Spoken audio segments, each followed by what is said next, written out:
पाकिस्तान की सियासत में आईनी तरमीम हमेशा ताकत के तवाज़ुन और वफाकी ढांचे के मुस्तकबिल का तयन करती रही हैं। 27वीं आईनी तरमीम का मुजव्वज़ा खाका भी इसी सिलसिले की एक ताज़ा कड़ी है, जिससे सियासी दर्जा हरारत मज़ीद बढ़ने का इम्कान है।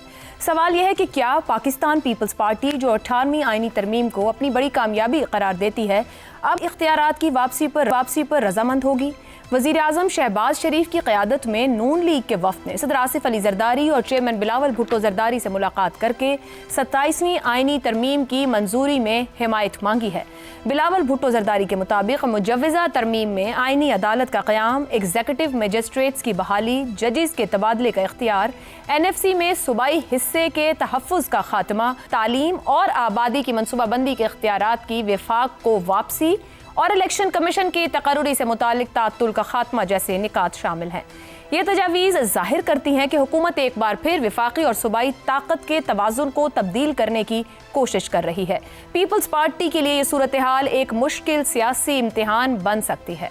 18वीं तरमीम ना सिर्फ पार्टी का बड़ा आईनी कारनामा माना जाता है, बल्कि सिंध में उसकी सियासी असास भी इसी बयानिए पर खड़ी है कि सूबों को अपने वसाइल और फैसलों का हक हासिल होना चाहिए। अगर पीपल्स पार्टी इन तरमीम की हिमायत करती है, जिनमें तालीम, आबादी की मनसूबाबंदी और NFC हिस्से जैसे इख्तियारात वापस वफाक को दिए जा रहे हैं, तो क्या ये उसकी सियासी साख के लिए एक बड़ा धचका होगा, खुसूसन सिंध में जहां उसकी ताकत का मरकज है।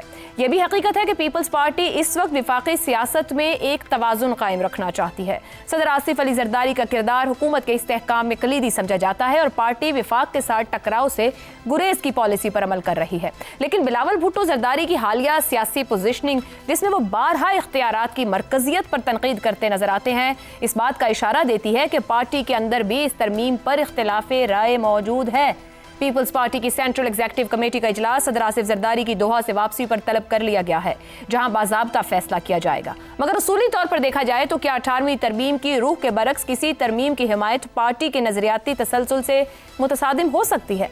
अगर पीपल्स पार्टी इस तरमीम की हिमायत करती है, तो क्या ये उसके सूबाई बयानिए और तारीखी आईनी मौक़िफ़ से एक वाज़ेह इन्हिराफ तसव्वुर किया जाएगा?